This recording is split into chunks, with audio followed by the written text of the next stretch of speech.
Sean todos bienvenidos a este su programa Tiempos Finales, con el mensaje de hoy que corresponde a la iglesia de Pérgamo. Que el Dios Todopoderoso les bendiga a cada uno de ustedes en esta hora.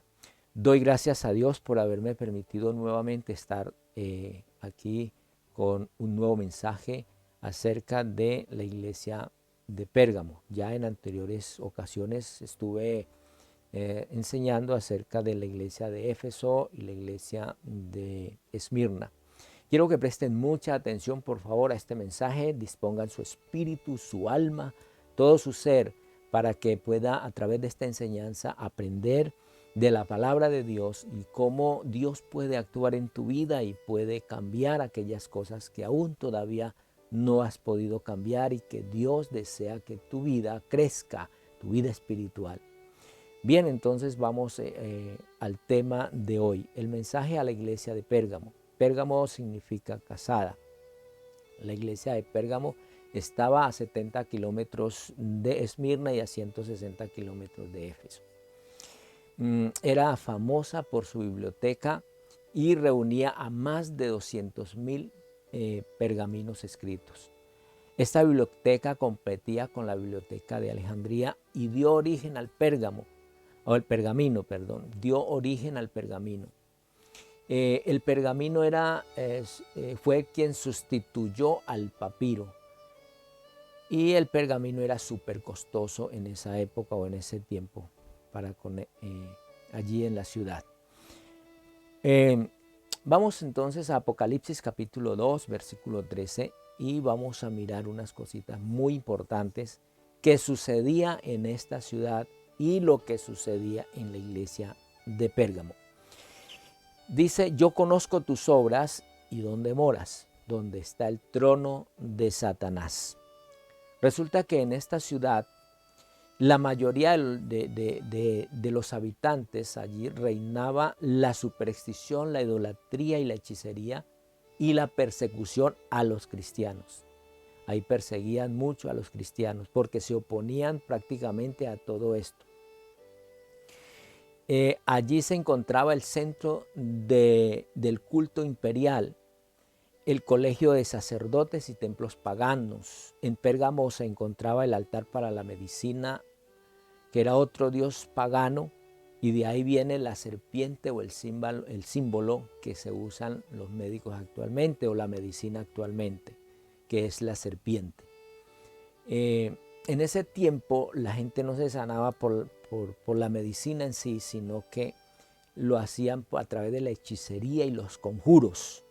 Por eso Jesús le dice a este lugar donde mora Satanás, porque ahí había una cantidad de cosas que se hacían a través de Satanás, a través del diablo, cultos a Satanás aún ahí. En Pérgamo se encontraba el dios pagano Zeus, el más grande del mundo grecorromano. Ahora, si usted ve más adelante en el versículo 13 mismo, dice que Antipas era el pastor de esta iglesia y murió entre ellos, entre los de la iglesia, y muere de una forma tal de que lo introducen dentro de un buey de bronce, en el vientre del buey de bronce, y ahí le prenden fuego y muere quemado. En el versículo 14 viene Jesús y le dice a esta iglesia: pero tengo unas pocas cosas contra ti. Pocas cosas. Que tienes ahí a los que retienen la doctrina de Balaam, que enseñan a Balac a poner tropiezo ante los hijos de Israel, a comer de cosas sacrificadas a los ídolos y cometer fornicación. Esta doctrina era la que se estaba enseñando ahí, porque era algo que había pasado dentro del pueblo de Israel muchos años atrás, mucho tiempo atrás. En Números capítulo 21 encontramos el relato de lo que aconteció con Balaam y el pueblo de Israel. Como Balaam quiso maldecir al pueblo de Israel pero Dios se le interpuso. Dios tuvo que interponerse para que no maldijera al pueblo de Israel. Pero aún así, Balaam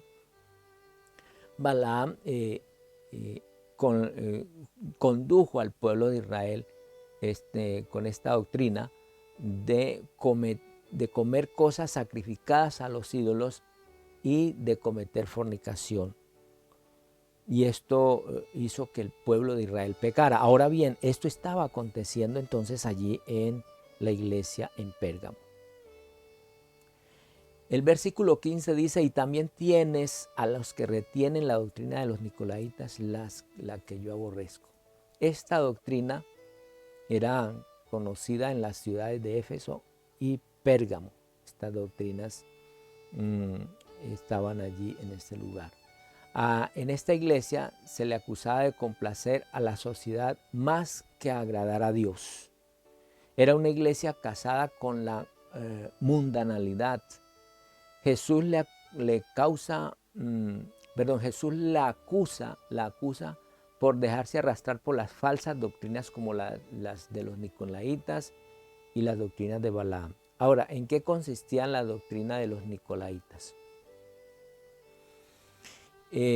Esta doctrina lo que hizo fue jerarquizar a la iglesia, es decir, que los pastores o los apóstoles o el que estaba al frente de la iglesia tenía un alto rango y que no era coigual o en el mismo nivel de los filigreses.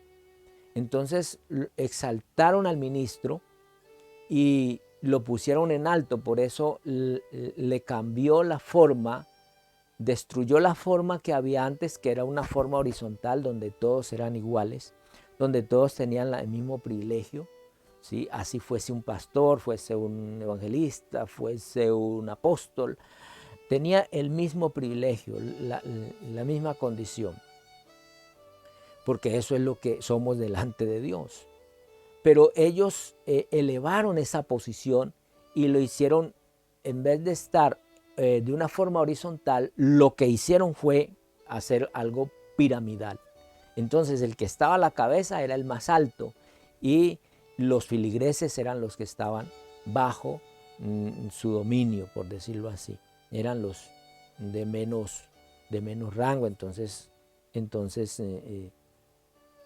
los pastores y todos aquellos que estaban al frente de la obra eran los que se creían que eran los intocables, por decirlo así. Y eso es lo que está pasando hoy en día también. Qué triste, pero eso mismo se está repitiendo. Por eso estas 7 iglesias, yo vuelvo y repito como dije al comienzo, son el reflejo de lo que hoy en día está ocurriendo en el pueblo de Dios y en la iglesia cristiana.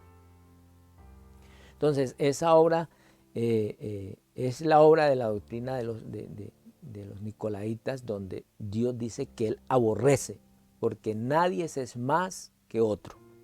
Todos delante de Dios somos iguales. Una cosa es que estemos llamados a algún trabajo específico, algo que Dios nos manda a hacer, pero para Dios somos iguales, somos de la misma condición. Y esto le molesta a Dios, por eso Él dice que Él se molestaba por esto, o Él estaba indignado, que Él aborrecía esto. No era algo que Dios le quería o a Dios le agradaba. Por tanto, arrepiéntete. Ahora viene la llamada de atención. Por tanto, arrepiéntete. Que se arrepintiera de todas estas cosas. Ahora, en el versículo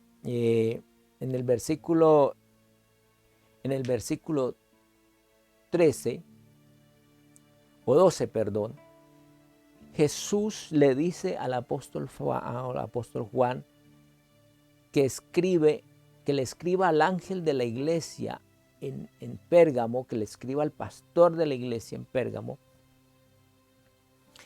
y se le presenta como la espada aguda de 2 filos. Él se le presenta como la espada aguda de 2 filos. Recuerde que la palabra de Dios es la espada de 2 filos. Recuerde esto en Hebreos capítulo 4, versículos 12 al 13. Mire lo que dice. porque la palabra de Dios es viva y eficaz y más cortante que toda espada de dos filos. Jesús, el Señor, quería que esta iglesia fuera transformada. Él la quería cambiar. Por eso Él se le presenta como esa espada de dos filos. Él quería que la iglesia fuese viva y eficaz, tuviera vida y eficacia. Es el deseo de Dios que tú y yo tengamos vida y eficacia en el Espíritu. Por eso la palabra de Dios hace este trabajo.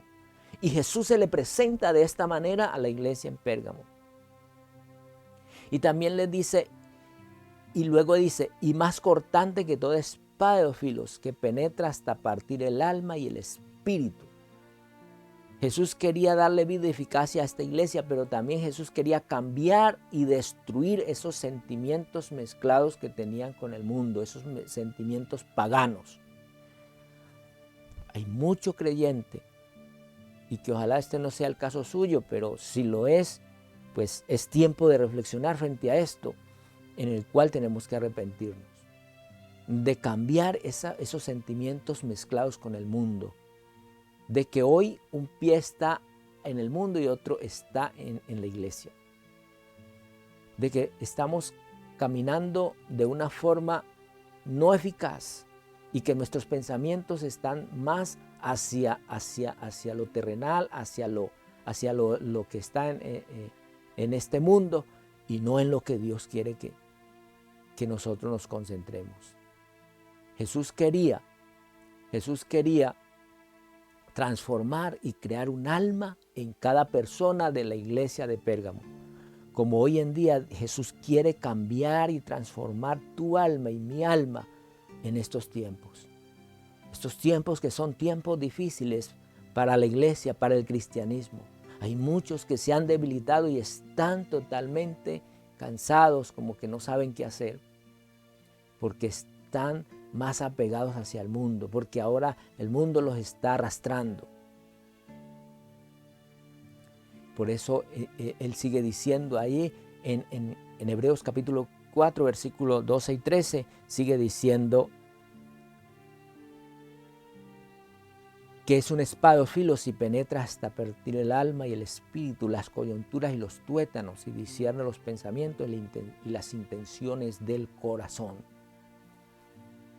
Ellos se movían de una manera que no agradaba a Dios. Jesús sabía lo que había en el pensamiento y en el corazón, y es por eso entonces que les hace un llamado al arrepentimiento. Por tanto, arrepiéntete. Hoy Dios nos hace ese llamado. Hoy Dios nos dice que nos arrepintamos. Hoy Jesús nos está llamando al arrepentimiento nuevamente si nos hemos salido de sus caminos. Y si tú estás dentro de ellos, pues ponte más firme. Y si no estás, pues entra al camino de Dios. Entra a este caminar con Dios. Jesús quería transformar esta iglesia, quería cambiarla. Por eso, más adelante en el versículo 13, a Dios no se le escapa nada y dice, y no hay cosa creada que no sea manifiesta en su presencia. Él conoce tu vida y mi vida. Él conocía la vida de esta iglesia. Él conocía la situación en la cual esta iglesia se encontraba. Antes bien, todas las cosas están desnudas y abiertas a los ojos de aquel a quien tenemos que dar cuenta. Algún día tú y yo tenemos que darle cuenta a Dios. Algún día tú y yo tenemos que rendirnos ante Dios y decir lo que hemos hecho que no ha estado bien. Tenemos que rendirle cuenta a Dios. ¿Por qué lo hizo? ¿Por qué no se arrepintió? Si ese es el caso. Ese es el deseo de Dios, que nos arrepintamos para que cuando lleguemos ante la presencia de Dios no tengamos que darle cuenta. Porque un día vendrá el juicio, un día vendrá Jesús a pedir cuentas. Por eso este es el tiempo de que nosotros tenemos que arrepentirnos para seguir a Jesús. Qué interesante que Jesús le dice al pastor de esta iglesia, Antipas, le dice que él era el testigo fiel. Antipas fue su testigo fiel. Esta es una palabra que Jesús emplea cuando se le presenta al apóstol Juan en Apocalipsis capítulo 1, versículo 5. Él le dice, y de Jesucristo el testigo fiel. Lo que significa que nosotros también podemos ser testigos fieles en estos tiempos de dificultad, tiempos duros. Y vuelvo y repito, esto se va a poner cada día más fuerte. De manera que es el deseo de Dios que tú y yo nos arrepintamos y dejemos de vivir esa vida que a Dios no le agrada. Cada día rendido delante de Dios, en una actitud de arrepentimiento. Es el deseo de Dios. Yo le invito que a partir de ahora usted y yo nos pongamos en esa actitud de arrepentimiento y le entreguemos a Dios toda nuestra vida, todo nuestro ser, espíritu, alma y cuerpo. Y dejemos de estar haciendo lo que a Dios no le agrada, reteniendo cosas que a Dios no le satisfacen, haciendo cosas que a Dios lo ofenden, que a Dios lo ofenden. Incline allí su cabeza, por favor, y haga esta oración conmigo. Y dile, Señor Jesús, hoy yo vengo ante ti, reconociendo que he fallado, reconociendo que he cometido errores, reconociendo que no he hecho lo bueno delante de ti. Y te pido que me ayudes, me fortalezcas, me des la vida que tú quieres darme en mi vida. Hoy me arrepiento de aquellas cosas que no han sido agradables para ti. Perdóname y lávame con tu sangre. Y te doy gracias por hacerlo.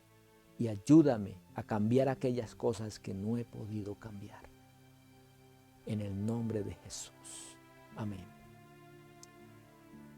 Bien, si esta enseñanza o esta reflexión le ha sido útil, compártala a otros también, porque es el deseo de Dios que usted también crezca y que otros también crezcan, que otros también tengan la oportunidad de escuchar la palabra de Dios, la oportunidad de tomar una decisión y una decisión correcta en estos tiempos que todavía hay oportunidad. Que Dios les bendiga, que Dios sea guardando sus vidas, que Dios sea haciendo su obra en tu vida. Yo estaré orando por ti, estaré orando, intercediendo por ti, de manera que tú no estás solo. Y si este video te ha gustado también, pues compártalo una vez más. Vuelvo y reitero, vaya a YouTube y allí dale un like, suscríbase para que pueda recibir los mensajes que voy a estar subiendo nuevamente a esta plataforma. Que Dios te bendiga.